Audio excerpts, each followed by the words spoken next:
participado en muchísimas excavaciones e investigaciones que han ayudado a identificar a personas desaparecidas. Por su parte, Paco Echeverría, doctor en Medicina y forense. Es presidente de la Sociedad de Ciencias Aranzadi y ha trabajado como perito en casos tan importantes como el de Lasa y Zabala o en investigaciones sobre la muerte de Víctor Jara, Salvador Allende o Pablo Neruda. Los dos trabajan codo con codo en el estudio de los desaparecidos y en la exhumación de las fosas comunes de la Guerra Civil. Juntos han colaborado con asociaciones de memoria histórica en más de un centenar de exhumaciones por todo el Estado. Su trabajo no solo tiene un gran valor científico, sino también humano, porque gracias a ellos muchas familias pueden por fin recuperar la historia de sus seres queridos y cerrar heridas que llevaban abiertas décadas. Ahora mismo es muy difícil contactar con ellos, a no ser que bajemos a las fosas de Cuelgamuros, porque se pasan toda la semana ahí metidos, y luego el fin de semana pues siguen abriendo fosas y buscando restos por aquí, por Euskal Herria. Con nuestra asociación colaboraron en una conferencia en el 2011 titulada Exhumando fosas y recuperando dignidades, y también hicimos una exposición sobre los restos que tenía la Sociedad de Ciencias Aranzadi. Nos están ayudando también en el Panteón de Nicolás Guerendiain. Han colaborado con nosotros para ver qué es lo que había dentro del Panteón, si estaba, no estaba, un poco en esa investigación, en la fosa de Picoqueta, y bueno, creo que hay alguna más por aquí, por Erlaiz, y bueno, que seguiremos investigando. Y nada, ahora ya os dejo con ellos, que son los que tienen que decir.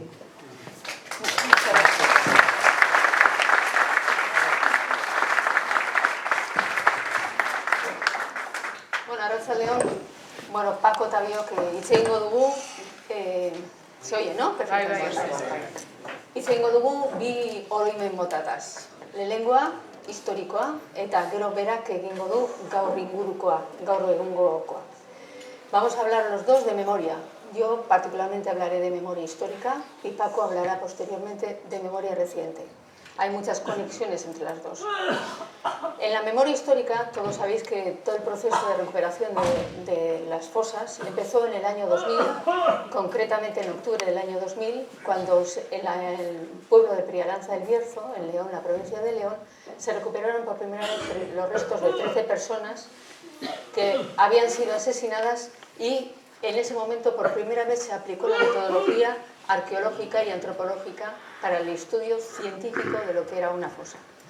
Cuando nosotros hablamos de fosa común, siempre pensamos en esto que representa Eneco, que es una fosa clandestina, oculta, bajo la tierra, donde nadie conoce su existencia, o por lo menos poca gente conoce su existencia. Nosotros lo que hacemos es buscar estas fosas ocultas y sacarlas a la luz.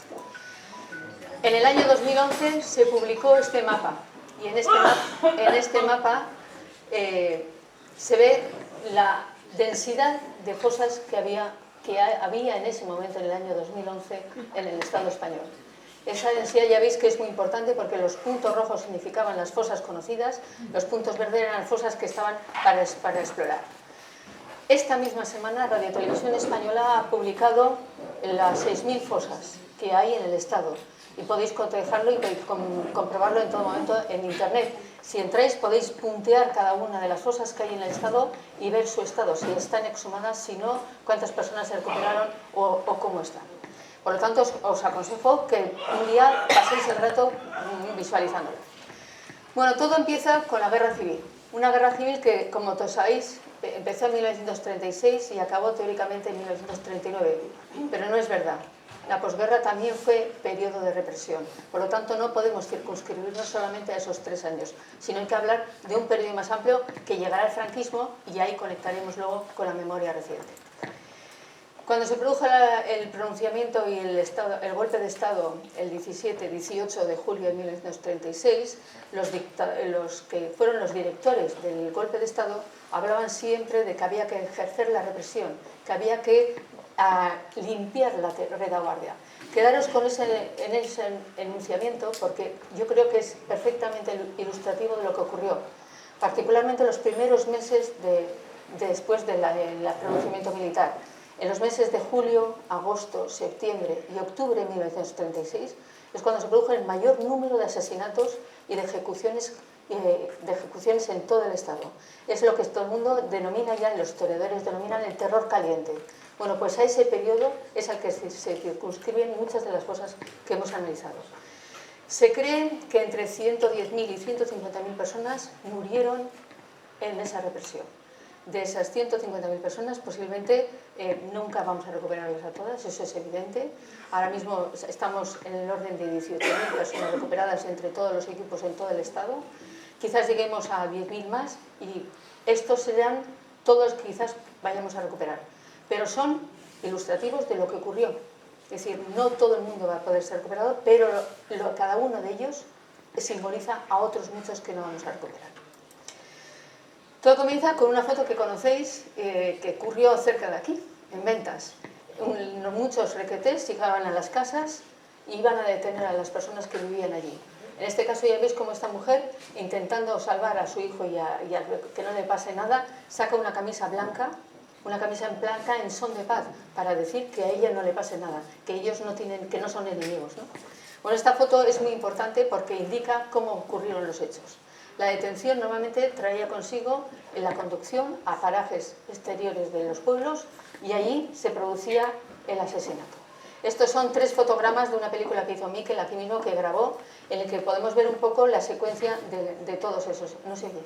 Sí, bajito. Ah, perdón, vale.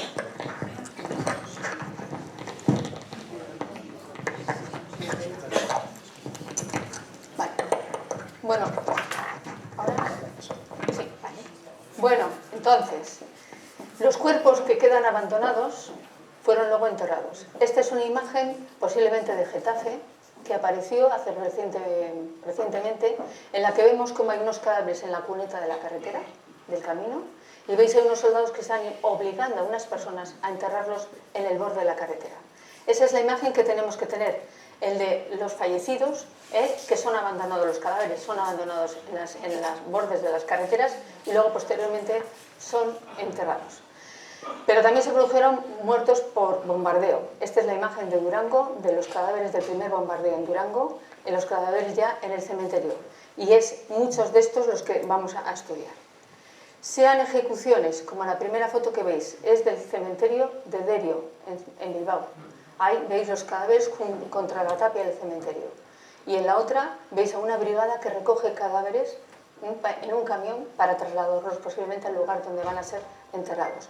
Tanto unos como otros son los que nosotros recuperamos. Entonces, lo que nosotros convertimos, lo que vemos es la fosa y esos cadáveres que fueron cadáveres en el cementerio o cadáveres de combatientes, como es la otra foto, nosotros los recuperamos directamente en la fosa. Y he hablado de fosas en la cuneta. Este es quizás uno de los ejemplos más emblemáticos de fosa en la cuneta. Lo que estamos viendo es una fosa paralela a la carretera. Estamos en Riglos, en Huesca, y aquí ya veis, es en la zona de Alberdi hacia adelante, y como estáis viendo, la fosa es exactamente, hay 9 personas enterradas ahí, y esta fosa era una de muchas fosas que había a lo largo del recorrido. Cuando nosotros investigamos una fosa, no solamente... Sí, le damos tiempo a que quite el móvil, gracias.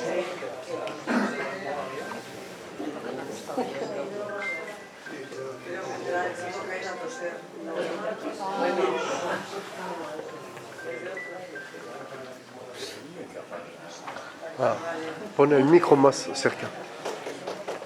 Vale. Cuando investigamos las fosas, previamente tenemos que hacer también una investigación de otro tipo, sobre todo documental. Documental a través de los registros civiles para ver en qué momento falleció, en qué circunstancias pudo haber fallecido. Pero eso es lo que vemos en el documento de arriba. Falleció tal día y por lo tanto está recogido en el registro civil. Pero también son importantes los documentos de las sacas de la cárcel.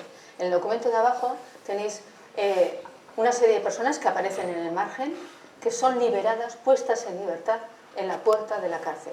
Eso era una falacia, no era verdad. Eran sacadas a la puerta de la cárcel y allí eran recogidos por falangistas, que eran quienes los conducían al lugar donde fueron posteriormente asesinados. Estas sacas de la cárcel, sacados en libertad, de ahí viene el término de saca, son muy numerosas a lo largo de toda la geografía. Este es uno de los ejemplos.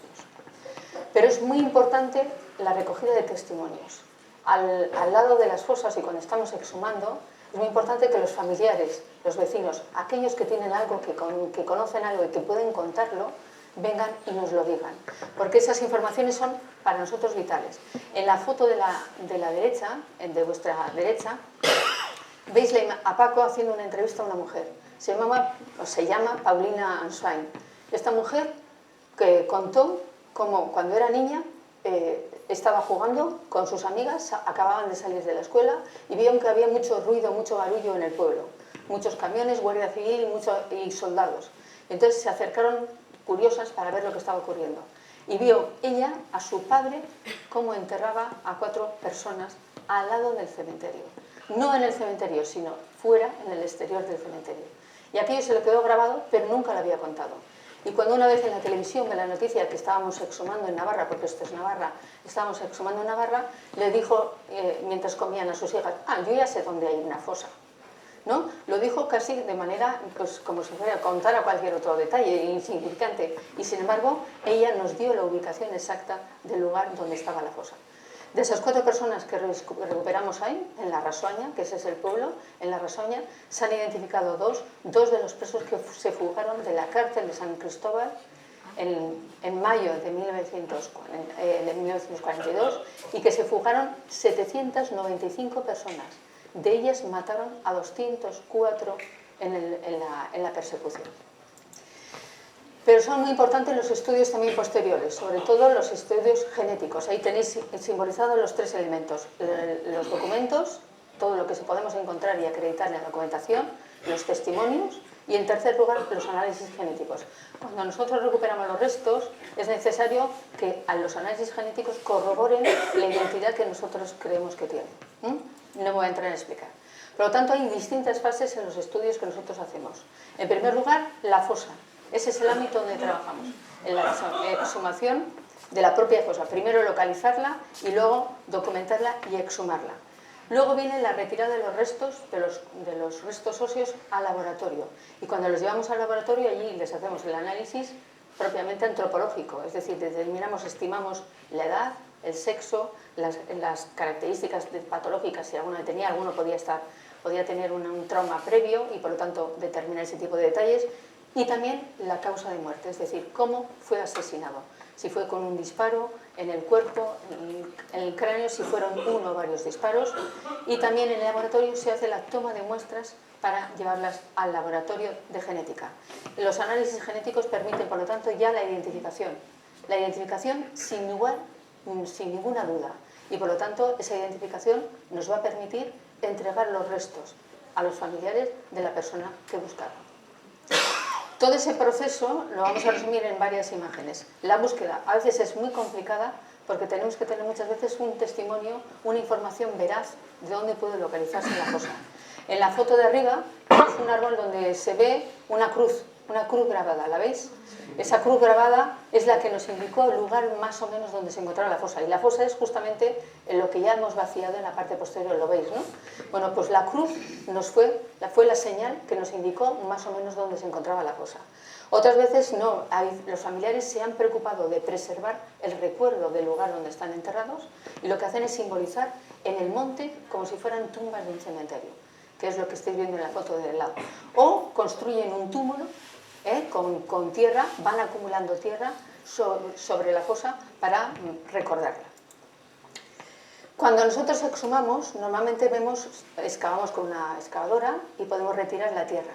Y ahí podemos ver la diferencia. En la foto de arriba estáis viendo cómo hay una zanja y cómo se delimita claramente en la tierra la diferencia entre una tierra dura y una tierra más oscura y más blanda, ¿no? ¿La veis?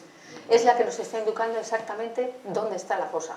Y la fosa es la que os he mostrado antes de Riglos, la fosa de Ayerbe, de Murillo de Gállego, donde veis exactamente, es una zanja que excavaron, posiblemente vecinos obligados, que excavaron para ocultar los cuerpos. El proceso de exhumación consiste en retirar la tierra, es decir, nosotros una vez que localizamos la zanja, la fosa, lo que hacemos es retirar la tierra que cubre los huesos, para dejar los huesos totalmente expuestos, de manera que podemos ir identificando cada uno de ellos y hacer el seguimiento del esqueleto completo.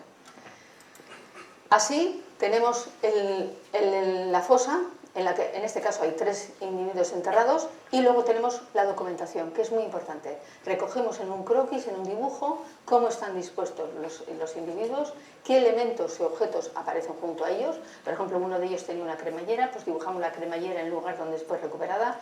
Todo aquello que sea de interés para documentar y registrar toda la información que nos pueda aportar la fosa. Y cuando son muchos los individuos que se acumulan en una fosa, siempre nosotros los numeramos. Y los numeramos en el orden inverso al que fueron depositados o arrojados. En este caso, ya veis, el individuo 1, que está en el fondo de la fosa, para nosotros es el último. Por lo tanto, hacemos desde arriba a abajo, en el sentido exactamente contrario. El azul sería el que estaba en el fondo, por lo tanto es nuestro último individuo en la numeración. Y así se van superponiendo uno a otro, ¿no?, hasta conseguir la fosa completa. A veces los enterradores posiblemente conocían a las personas que enterraban. Y los enterradores igual eran unos vecinos que les habían obligado a enterrar, y lo hicieron con respeto y con dignidad. Este es uno de los ejemplos que normalmente ponemos porque es muy claro. Hay aquí enterradas 5 personas y, como veis, están solapados uno con otro, en perfecto orden. Uno era el alcalde del pueblo, de Adrada de Aza, de un pueblo de Burgos, y estaba también su hijo. El hijo fue el primero en ser enterrado, que tenía 18 años, luego fueron enterrando a los demás, y el último en ser enterrado fue el alcalde. ¿Por qué el alcalde? Porque le habían tiroteado la pierna y iba arrastrando el pie cuando le mataron definitivamente. Entonces vimos exactamente cómo está el último.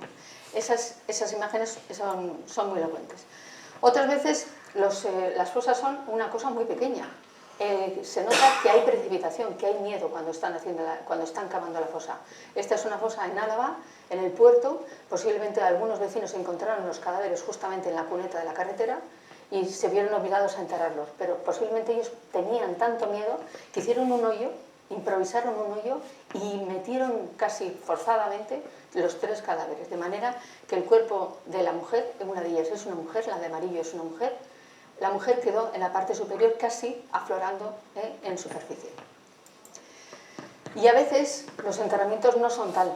En realidad son enterramientos efímeros y superficiales. ¿Por qué? Porque han quedado los cadáveres abandonados encima y apenas ha habido tierra que la ha cubierto. Y por lo tanto los esqueletos se desbaratan, se mueven. Este es el caso normalmente de los combatientes. Este es un ejemplo en Legutio, en Álava, donde vemos restos humanos, pero los restos ya están todos mezclados y movidos porque estaba muy a flor de tierra y además las raíces del árbol habían afectado y habían desplazado los restos. Y otras veces las fosas prácticamente ni existen. En este caso en Utricu, en Zabale, los propietarios del caserío nos dijeron que sabían que su abuela había enterrado a una persona a la que mataron justamente allí mismo al lado del caserío, y lo enterró. Pero cuando fuimos a exhumarlo al sitio exactamente donde nos había dicho, no encontramos prácticamente nada de hueso. Solo encontramos algunos elementos de los botones y una medalla al cuello. Nada más. No quedaba restos, pero nosotros pudimos reconstruir a través de los objetos cuál era la disposición del cuerpo, dónde estaba su cabeza, dónde sus pies y dónde estaba su tórax, ¿vale? En concreto era la Virgen de Begoña, y por eso pensamos que estando en Utricu posiblemente era una persona de origen vizcaíno que se trasladaba o iba o venía hacia Vizcaya. ¿Qué tipo de fosas localizamos normalmente? Pues hay 4 tipos, bueno, en este caso los he puesto las 5 tipos de fosas. Las primeras, las más numerosas, son las fosas de ejecuciones extrajudiciales. ¿Qué quiere decir esto? Que les mataron sin ningún tipo de registro ni recogido judicialmente. Nada, simplemente les detuvieron y les llevaron y les condujeron a la muerte. Por lo tanto, apenas hay registro de ellos. Quedan muchas veces en el anonimato. No se sabe nada de ellos, por eso son extrajudiciales. Hay otros que son ejecuciones sumarias, donde se les hizo un juicio que era un paripé, un juicio que no tenía ninguna posibilidad de defensa, pero se les hacía un juicio y había un sumario, un expediente judicial que recogía el por qué, entre comillas, porque era ejecutado. En esos casos normalmente se aplicaba además el fusilamiento. En tercer lugar tenemos los muertos en acción de guerra, los combatientes, o los muertos en bombardeo, porque hay mucha gente también que murió en el bombardeo, tanto en Durango como en Guernica, que los hemos, o en Otxandio o en otros sitios. El siguiente serían los muertos en custodia. Son las personas que mueren en prisión. Muchas personas fueron sometidas a cadenas o a penas de prisión muy largas y tuvieron que padecer unas condiciones lamentables en las prisiones. Son muchos casos. Se dice que había más de 100.000 personas en prisión en los primeros años de los 40. De todas esas personas, muchas fallecieron por hambre, por frío, por pulmonías, por tuberculosis. Muchísimas enfermedades de transmisión, además, de transmisión fácil, se contagiaban fácilmente en esas condiciones y en esas malas, en las prisiones. Los muertos en custodia normalmente tienen un expediente, podemos conocer su identidad. Hemos exhumado varios cementerios de prisiones, concretamente, por ejemplo, os citaré el de Orduña. En Orduña hemos recuperado a 74 personas que murieron en la prisión central de Orduña y que vamos a poder identificar. De hecho, hoy mismo me han notificado otra identificación. Ya son de los 74 y hay identificados 16 de ellos. Muchos de ellos procedentes de Extremadura, porque todos ellos fueron detenidos en Badajoz, particularmente en Badajoz, trasladados al campo de concentración de Castuera. Allí fueron redistribuidos y muchos tuvieron como destino la prisión central de Orduña, donde fallecieron. Y por último, la represión contra los maquis y los guerrilleros. Por eso os he hablado de que existe una represión en la posguerra, porque hubo la Guardia Civil y el Ejército sometieron a duro vigilancia y a duro sometimiento a todos los guerrilleros y maquis que se extendieron por España. A lo largo de todos estos años hemos exhumado muchas cosas que veis ahí, pero os quiero marcar tres hitos importantes. Uno, en el año 2007, que se produjo la Ley de Memoria Histórica. Estamos en el gobierno de Rodríguez Zapatero y ahí se promulgó la Ley de Memoria Histórica, que fue muy importante porque fue la que dio cobijo legal a lo que estábamos haciendo.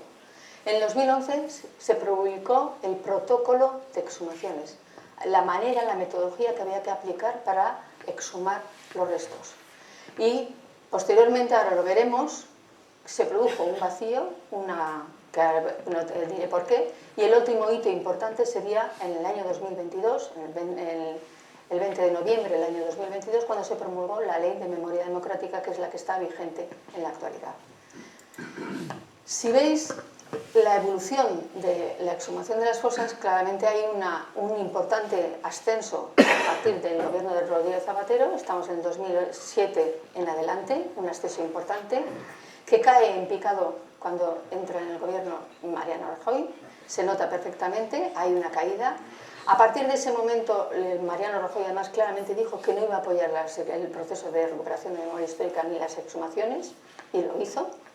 Y a partir de ese momento, en lugar de ser el Estado quien llevaba a cabo las exhumaciones o bajo impulso del Estado, fueron las comunidades autónomas las que tomaron el protagonismo y lideraron el proceso de recuperación de memoria histórica.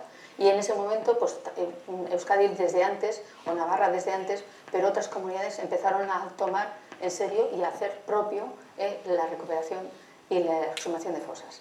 Y a partir del año 2019 se creó la Secretaría de Memoria Democrática, y a partir de ese momento ha habido de nuevo un importante ascenso. La cifra pequeña que veis en el 2024 es porque todavía faltaban datos cuando hice la tabla, o sea, no es válida, ¿vale? Y también hay una asimetría entre las comunidades autónomas. La comunidad autónoma que más exhumaciones ha hecho, que más número de personas ha recuperado, es sin duda Andalucía. Posiblemente el 50% de la represión que se produjo en el Estado tuvo lugar en Andalucía. Andalucía, Extremadura. En la Comunidad Valenciana, particularmente a partir del año 1939, es decir, terminada la Guerra Civil, entre el año 39 y 41 se produjeron muchísimas ejecuciones sumarias, ejecuciones judiciales, y luego en otras comunidades es importante por la represión en retaguardia, por ejemplo en Castilla y León. Nosotros hemos hecho muchísimas exhumaciones en Castilla y León. ¿Por qué? Porque la represión, a pesar de que nunca hubo guerra en Castilla y León, la represión en retaguardia fue muy dura. Pero hay zonas, y le llamo la atención cuando veis el mapa actual, hay zonas en las que no se ha hecho nada, ni hay interés. Y cito, por ejemplo, Murcia. En la comunidad de Murcia no se ha sumado absolutamente nada y tampoco hay ningún interés de llevarlo a cabo, ¿vale? Bien, venimos a nuestra zona. Aquí, ¿qué se ha hecho en nuestro entorno? Pues ya sabéis que se exhumó Picoqueta. Cuando se exhumó Picoqueta, no se conocía, no se trabajaba el tema de las exhumaciones, ni se hacía con metodología científica. Lo que se trataba era de recuperar los restos, y era la intención, sobre todo la recuperación, porque había que reivindicar el hecho de que habían muerto en la propia guerra civil. Bueno, en este caso, en Picoqueta podríamos decir que son exhumaciones de tipo temprano, es decir, de la época de la transición, como ocurrió, y en Picoqueta, ahora mismo, tenemos planteado quizás volver, porque a pesar de que se recuperaron los restos, posiblemente no se recuperó en su integridad y tenemos que ir a verificar si eso fue así. Los restos que se recuperaron en Picoqueta correspondían a 15 personas que murieron cuando el 11 de agosto de 1936 el coronel Solchaga tuvo la orden de tomar la zona de Picoqueta, Erlaich, y ahí entraron los requetés y llegaron y atacaron a estas personas que eran milicianos y mujeres que estaban de apoyo, que estaban en Picoqueta. De ellas, estas son 2 mujeres que asesinaron ese día.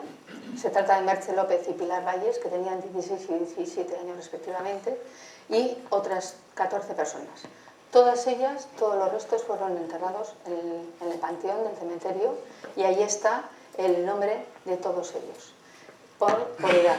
Y entre ellos, una persona que fue muy importante, ya mencionada Mercedes y a Pilar, sería Bernardo Usabiaga, porque su hermano Marcelo Usabiaga fue una persona que reivindicó en todo momento la memoria de su hermano, y también su sobrino Miguel ha hecho un esfuerzo importante por la recuperación de todos ellos, no solamente de Bernardo Usabiaga, sino de todos ellos. En Oyarzún, en 1942, el que fuera presidente de la Sociedad de Ciencias Aranzadi, el Osegui, hizo esta foto y le llamó Campo Santúa, cementerio. Está al borde de la carretera y es en la zona de Iragorri. Y él lo llamó cementerio porque sabía fehacientemente que ahí había enterradas personas y unas fosas de la guerra civil. Pero él nunca lo desveló. Sabían posteriormente muchos vecinos, y por eso en 1977 se produjo la exhumación. Y en esa exhumación tuvo lugar de manera especial, porque varios vecinos pidieron, o se solicitó a Franco y a las autoridades que estaban en ese momento de veraneo en Donosti, si había posibilidad de exhumar esta fosa, porque en ella se encontraba un sacerdote. El sacerdote era Iturri Castillo. Iturri Castillo, junto con otras personas, estaban en la cárcel de San Sebastián, en la cárcel de la playa de Ondarreta, y fueron sacados de esa cárcel y trasladados a Iragorri para ser asesinados. Todo el mundo conocía que estaba entre ellos el Iturri Castillo, y cuando tuvieron lugar la exhumación, en esa exhumación llegaron a un momento en que empezaron a exhumar, recuperar los restos, y llegaron a lo que podía ser una sotana. Y cuando llegaron a ver lo que era una tela negra de una sotana, pararon, recuperaron las gafas, el estuche con la pluma de Iturri Castillo, el sacerdote, pero ya detuvieron la exhumación. Los restos fueron trasladados al cementerio de Oyarzún. En 2007, nosotros, a petición de Katingorri, de la asociación Katingorri, fuimos fuimos a Oyarzún, a Iragorri, y allí intentamos buscar las fosas. Nos costó muchísimo, pero ellos fueron muy tenaces, muy obstinados, y consiguieron localizar la fosa. La fosa, como estáis viendo, es como hemos visto antes, ¿no? ¿Veis ese rectángulo distinto de color, no? Esa es la fosa. En esa fosa encontramos los restos muy disgregados, muy deteriorados, de varias personas. Veíamos solamente las diáfisis de los huesos de las piernas y poco más.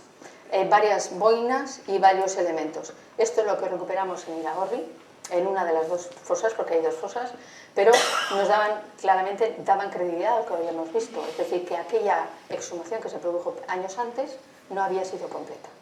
Los restos todos fueron llevados al cementerio de Oyarzún.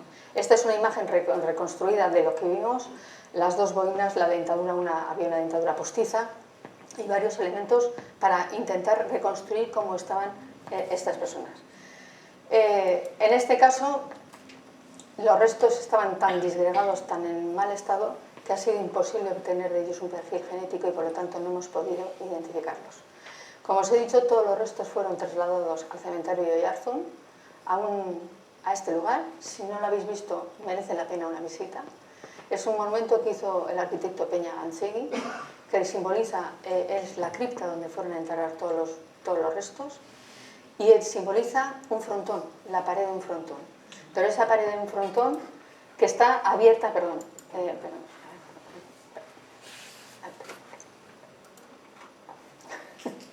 ¿Qué? No quiere. Está abierta. Y hay una comunicación entre el mundo de los vivos y el mundo de los muertos. O sea, es muy simbólico todo lo que pensó Peña Ganchegui, porque ahí están enterrados los muertos, pero los muertos de la memoria. Esa pared que está en el exterior era la pared donde fusilaban en Oyarzún y por lo tanto era un lugar muy especial y ahí abrió un gran frontón, una gran puerta para comunicar entre unos y otros, los muertos y los vivos y los muertos. Allí fueron enterrados en 1277 y posteriormente fueron enterrados los que nosotros recuperamos en Iragorri. Estos son los actos de homenaje que se produjeron allí. Y de todos ellos sacamos todos los restos que había en esa cripta y de todos ellos por ahora solo hemos podido identificar a uno de ellos. A Hipólito Berasategui, alcalde, que fue también detenido, estuvo en prisión, sacado de la prisión de Ondarreta y trasladado a Iragorri o al propio Oyarzún para ser asesinado. Es el único que ha podido ser identificado y por lo tanto el único que ha podido ser entregado. Los actos de entrega a los familiares tienen que ser muy importantes, institucionales. Aquí estáis viendo en realidad al alcalde de San Sebastián, a la consejera en este momento de Justicia del Gobierno vasco y al viceconsejero del Gobierno vasco haciendo entrega a la hija los restos de su padre. Bueno, este es el acto y la imagen de los miembros de Katin Txiki junto con los restos de Hipólito Berasategui. Y es hasta aquí el tema de la memoria histórica. Ahora pasa Paco a hablar de la memoria reciente.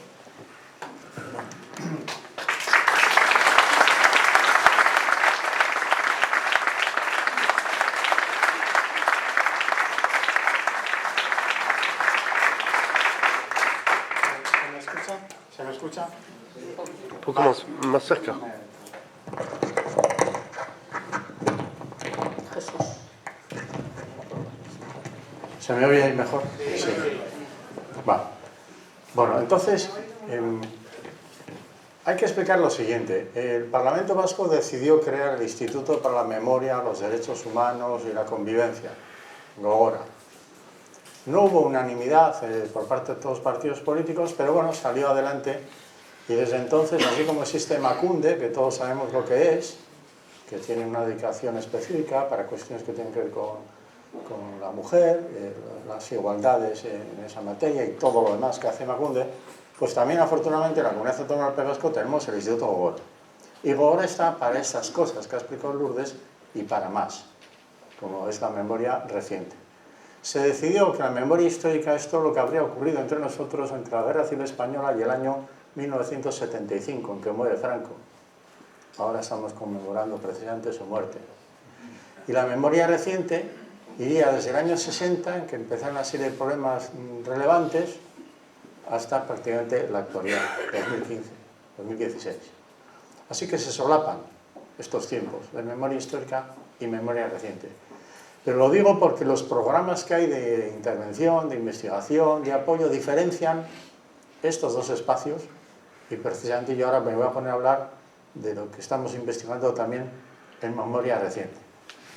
Para poder defender nuestra postura da igual en memoria histórica o en memoria reciente, pues yo siempre recomendaré que le sigamos la pista a este filósofo de la Universidad Complutense de Madrid. Yo no sé si ya quedan filósofos en este país. ¿Sí? ¿No se me oye? ¿No se me oye bien? Sí. Va. Ya. Bueno, vamos a ver.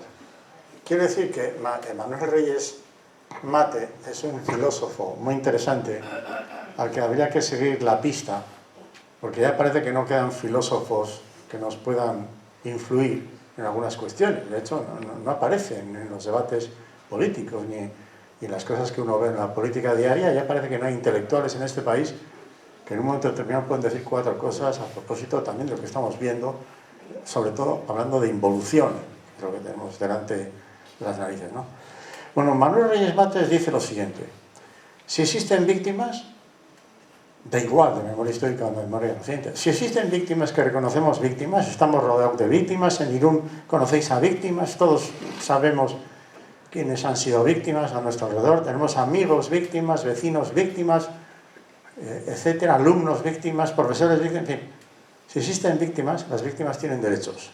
Tienen derechos. Estos derechos es conocer la verdad, el derecho a la justicia, es el derecho a la reparación. Y si eso es así, si las víctimas tienen derechos, los demás, o sea, vosotros y vosotras, vuestro ayuntamiento, mi rector, mis amigos, etcétera, tenemos deberes. Segunda cuestión. Si reconocemos que hay víctimas que tienen derechos, nosotros tenemos deberes. Y no serán iguales los deberes que tenga una mujer empleada de banca, que trabaja en Irún, que los que pueda tener un profesor de enseñanza media en un instituto de Irún. No será igual. Pero la primera y el segundo tienen deberes, tenemos deberes. Por eso nos tenemos que defender explicando todavía este cuento, para poder decir por qué estamos metidos con mucha más gente joven, por cierto, que no tenemos sitio para atender a la gente joven que quiera ayudar en este asunto y que nos van a reemplazar con toda seguridad. Otra cuestión para enmarcar todo este problema en memoria histórica, en memoria reciente, podría ser hablar de Primo Levi y Jorge Semprún. Los dos estuvieron en campos de concentración. Primo Levi dijo y escribió que para poder sobrevivir tenía la obligación de denunciar lo que había visto y hacerlo público. No se podía callar. Sin embargo, Semprún llegó a decir que para poder sobrevivir casi tenía que olvidarse. Habrá que respetar a las dos personas porque ambos dos estuvieron en campos de concentración y esto también nos puede pasar a todos. Hay ocasiones en que los seres humanos hay cuestiones que hemos vivido, tragedias que preferimos casi no volver a tocarlas. Quizá por eso también a veces no se nos comprende. El resultado es que Primo Levi se suicidó en un momento de su vida y Jorge Semprún llegó a ser ministro en este país. Eso, dicho así, nos llevaría a recordar que además, afortunadamente, no solamente hemos encontrado apoyo institucional y comprensión en todos los ayuntamientos y en las juntas generales y en las diputaciones, sino que también el Parlamento Vasco, en esta comunidad autónoma, ha comprendido las cosas y también el gobierno vasco a través de todos los lehendakaris que hemos conocido, que se han interesado por este asunto y nos han dado impulso. Nosotros tenemos esa cobertura, afortunadamente, la hemos tenido siempre, menos mal, porque cuando sales de aquí a echar una mano en otro sitio, como hemos estado recientemente pues, en Extremadura, cuando en una mina a 40 metros de profundidad hemos encontrado a 4 personas, les asesinaron. Los echaron al fondo de la mina y echaron 300 toneladas de rocas encima, que ha costado más sacar las rocas que todo lo demás. Han aparecido, no es una leyenda. Y en esos sitios no existe este tipo de amparo institucional. Aquí lo tenemos hasta el punto de que tenemos una ley de memoria democrática histórica, amparada un poco en la ley del Gobierno de España del año 22. Bueno, entonces voy a ir a poner los ejemplos, ya no de memoria histórica, sino de memoria reciente. Bueno, de memoria reciente.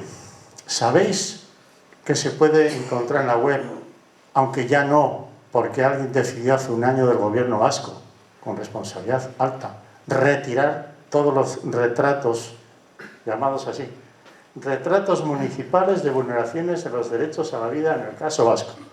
Y se publicó uno por cada pueblo, y hay uno dedicado a Irún.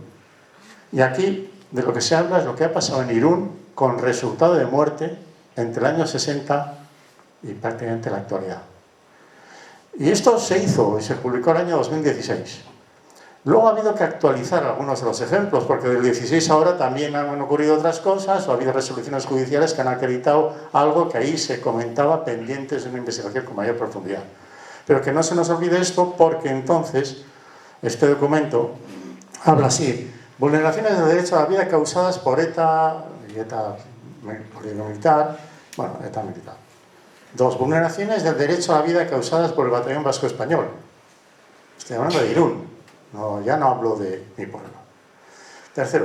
Vulneraciones del derecho a la vida causadas por las fuerzas de seguridad, que también ha ocurrido, y todos lo sabemos. Y finalmente, vulneraciones del derecho a la vida de autoría confusa y otros que están pendientes de una investigación más profunda. Bueno, el documento es importante y estamos pidiendo, por favor, que se vuelva a restituir a la página web al debido acceso, ¿por qué no?, también de esos profesores de enseñanza media que tienen que tener estos materiales encima de la mesa.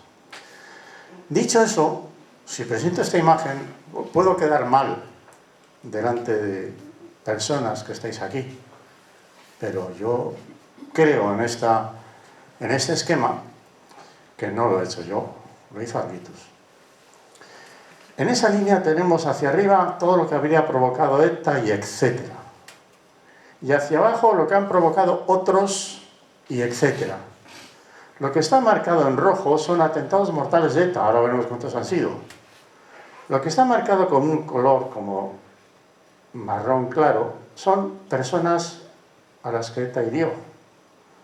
En verde, nos vamos por debajo de la raya, hacia abajo, tendríamos los atentados mortales causados por grupos parapoliciales, el GAL, el Batallón Vasco Español y lo que queráis. En un verde más claro serían las personas heridas por grupos parapoliciales. En azul son las personas muertas por las fuerzas de seguridad, en diferentes circunstancias. En azul más claro serían las personas heridas por las fuerzas de seguridad. Y finalmente aparece con una interrogación espantosa las personas torturadas por las fuerzas de seguridad. Yo quiero deciros lo siguiente, y ahora quedo mal.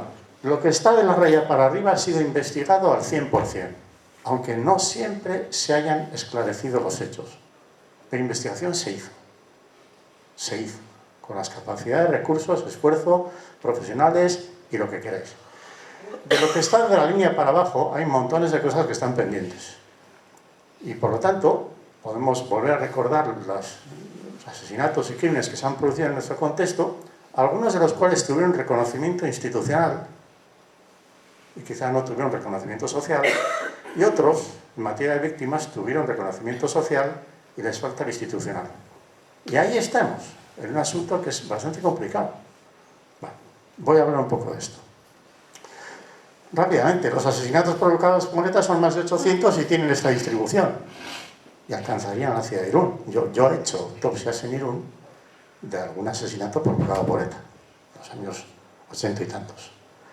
Bueno, esto también lo conocéis, pero esa es la gráfica que va cediendo hasta que ya pues, llega un año en el que ya no tenemos este tipo de ejemplos. Pero todos estos casos han sido estudiados. Yo lo que quiero decir, que hay 300 casos sin esclarecer, será verdad. Pero investigados sí, ¿eh? Investigados sí. No se dejó de hacer ese esfuerzo. Y entonces, si le ponemos más detalle, pues tendríamos atentados con resultado de muerte. Yo no voy a hablar aquí de otras cosas. Luego al final igual un poco sí, por ETA, comandos, Ibarcha y otros. Pues tenéis ahí ETA militar 721. Esto está todo medido. Si yo lo que quiero decir es que estas gráficas y estos datos han sido medidos por profesionales que se han preocupado de esta cuestión. Personas secuestradas 79, de las cuales hubo 2 mujeres y 77 hombres. Bueno, todo esto está medido. Vale. De las 854 víctimas mortales, pues provocadas por ETA, quiero decir, 771 eran hombres y 58 han sido mujeres y 32 políticos, 501 miembros de las fuerzas de seguridad, etc. Todo eso ha tenido un análisis, una investigación, ha sido medido. Pero claro, queda lo otro, en lo que estamos, con independencia de los reconocimientos que se han de seguir haciendo, ¿no? A partir del año 2013, cuando algunas cosas ya se notaban que podían cambiar, Desde el gobierno vasco se hizo este informe, que es accesible en la página web de Irekia del gobierno vasco. Informe base de vulneraciones de derechos humanos en el caso vasco. Esto se pudo hacer porque ya se creó una comisión que la dirigía Manuela Carmena, la que fue alcaldesa de Madrid, que había sido juez. Y ahí le acompañaron otra serie de personas, bueno, el obispo Juan María Uriarte o John Mireno Alanda, que fue director de Derechos Humanos, y un abogado de Vizcaya, que es Ramón Mujica. Bueno, y así entonces me voy a los casos que están pendientes con resultado de muerte. Los 3 jóvenes gallegos desaparecidos al otro lado de la frontera, de vuestra frontera, que tiene este nombre y que sabemos algo de lo que ocurrió y no será fácil que los encontremos. Hay una idea de quién lo hizo y cómo se hizo. Se dice que los echan al mar. ¿Será verdad? Si es así, no los podemos buscar nunca. Yo lo que os voy a contar ahora, que es muy trágico, me lleva a deciros que también de esto hay un esfuerzo por investigar. O sea, quiero decir, hay gente. Esto no ha quedado en el olvido en absoluto. No ha quedado en el olvido. Año 73. Os puede parecer muy lejos. Es que en el 76 desaparece Pertur, dirigente de ETA político-militar. Y es otro de los asuntos al que todavía se le da vueltas. Bueno, es que el año que viene se cumplirá también el 50 aniversario de esto, ¿no? Bueno, creeros de verdad que hay... Se está preguntando, se está consultando, se está mirando. Hemos estado en sitios donde... y no era. Cuando no es, no se entera nadie. El día que podemos encontrarle, pues igual sí será una noticia. En un contexto en el que hay 2 hipótesis, algunas de las cuales nos acerca a Irún, y aquí en Irún tenía un mandato en la propia policía, me refiero a Maturana, ahora suena, ¿no? La cosa está en que no se sabe si realmente le matan sus compañeros o fue detenido por las fuerzas de seguridad y lo hicieron desaparecer. No se sabe. Así que en los retratos municipales aparece como un asunto pendiente de análisis. Avanzamos un poco más y llega el año 80. Y entonces Naparra, que era el líder de los comandos autónomos anticapitalistas, una sección de ETA, desaparece. Y de nuevo aquí también hemos estado buscándole. ¿Por qué? Porque hubo un confidente que dijo dónde estaba. Enterraron las landas y hemos hecho varias veces varios intentos con la gendarmería francesa y con todas las autoridades judiciales francesas y también españolas. A mí me ha tocado tener que ir a sitios donde, lamentándolo mucho, no ha aparecido. A pesar del croquis que nos hicieron y el detalle de la explicación de cómo fue y dónde se ha enterrado. De nuevo, una duda espantosa de quién hizo esto y no sé si algún día lo podríamos llegar a esclarecer. Está pendiente. Llega el año 83, porque esto es del año 80, llega el año 83 y se produce el secuestro de Segundo Marell.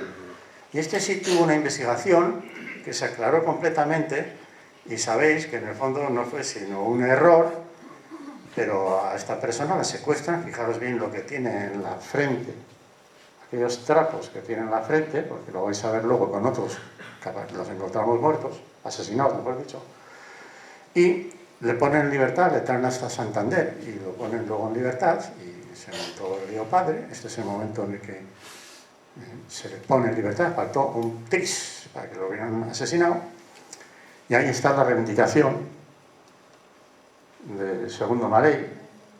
Está secuestrado por sus relaciones con ETA militar. Todo esto era mentira, alguna equivocación, lo que queráis, y le veis a Segundo Marell totalmente desconcertado cuando queda en libertad, convencido que le van a fusilar.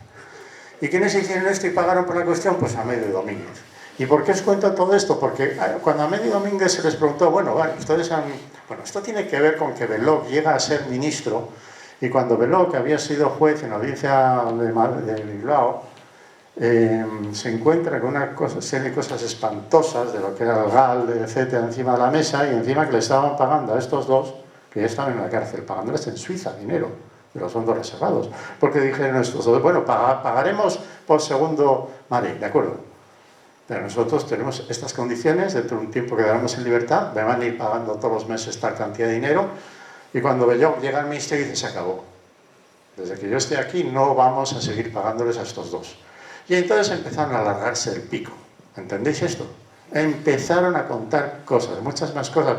Y a la pregunta de si hubierais tenido que asesinar a Segundo Magrell, ¿cómo lo hubierais hecho? Muy fácil, estaba hablado en las reuniones. A tiro de pistola, con tiro en la cabeza y enterrándolos en un agujero con cal viva. Eso es lo que dijeron estos dos, así como si fuera una broma. Funcionarios públicos. Es horroroso imaginarte ese tipo de reuniones y quienes asistían a ellas. De tal manera que con este dato pensamos, pues tenemos que buscar algunos restos que aparezcan siendo dos varones jóvenes y con cal viva. Y mira por dónde los encontramos. De por medio, aunque ahora hablaré, desaparece Popolarre. Popolarre era dirigente de Iparre Tarrac. Pues bueno, una entidad en paralelo a ETA, pero en el lado francés. Desapareció en las Landas. Se sabe más o menos en qué zona, pero no se lo ha encontrado. Sería de todo este lío que hemos tenido, pues sería otro más al que un día habrá que localizar, porque alguien sabrá qué pasó y dónde está. Bueno. Y así el año 83 también secuestran a la Seizabala. Ocurre que en este libro, en honor a Rodríguez Galindo, se habla del operativo llamado Cerco a Tolosa.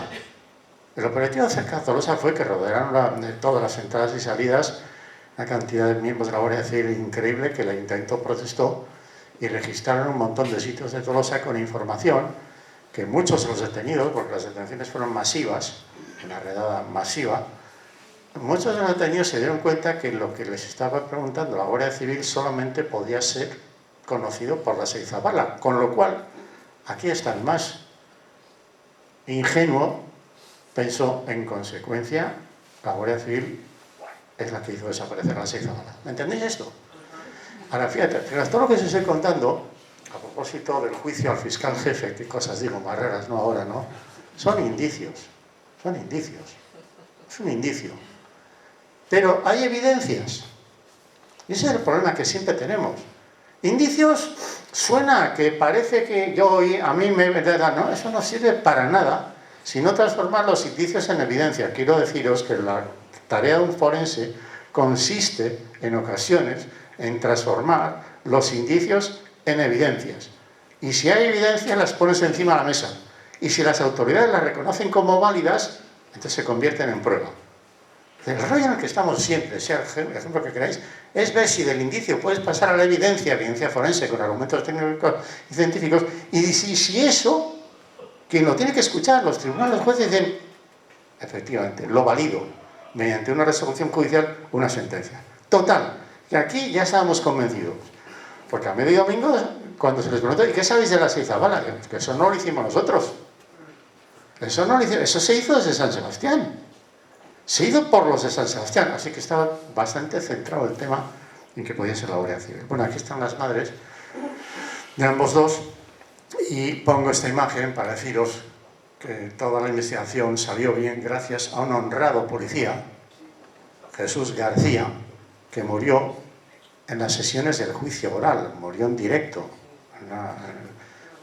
Yo trabajé con él, porque ese policía era ni más ni menos que el jefe de la unidad de policía judicial, que entonces empezaba a hablar, ahora se entiende mal, entonces no había tanta policía judicial, este era el jefe de la unidad de policía judicial del Palacio de Justicia de la Audiencia Provincial de Alicante. Se podría haber quedado callando. Pero como honrado policía formado en Barcelona, eso me decía a mí, que convencido de que en este país no saldríamos adelante si no se esclarecían todas estas cosas, y hablaba de democracia y de derechos humanos, una cosa que no es tan habitual en esos mundos, dijo, oye, pero si aquí tuvimos unos restos que nunca se identificaron, que decían que eran dos varones y con cal viva, ¡pum!, ya está.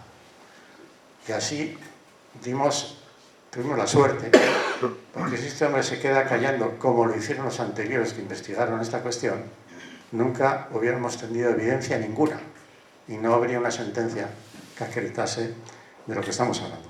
La cuestión es que a mí me dieron el aviso, yo me fui ahí a Alicante, pensé que estaba en cuento chino, este es el informe que tuve que hacer, y os digo que, bueno, me quedé helado cuando vi esos son los dibujos que preparé entonces, pues los impactos de proyectiles de arma de fuego que los forenses de Alicante, que habían intervenido con un hallazgo, no vieron y dijeron que tenían golpes en la cabeza. Es más, se orientó el tema a que eran unos 2 narcotraficantes que habían sido asesinados en una reyerta interna entre los narcotraficantes. Una cosa increíble.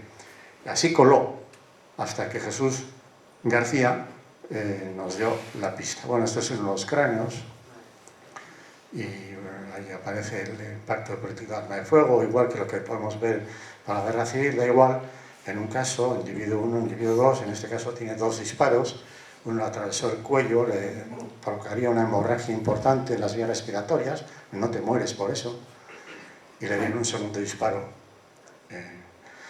Lo espantoso del asunto, que luego puede servir para discutir, pero ¿los torturaron o no? Hombre, si tenemos el esqueleto no es fácil descubrirlo, pero si tú te han secuestrado y te tienen con estas apósitos, mercromina, tiritas, vendas, amordazón en la boca, con una faja de tela de una manta del ejército, fíjate tú, con cinta de empalme dando no sé cuántas vueltas. No me hagas a mí lo que ha habido ahí. Quiero decir que son más que un indicio, es una evidencia. Ahora, a la palabra la tienen los jueces. Total, esas son las fotografías que yo hice en aquel momento, me quedé a cuadros cuando vi, y bueno, pues fabriqué un vídeo, etcétera, y las ataduras y todo lo que queráis. Les tenían así, de hecho, los tenían así.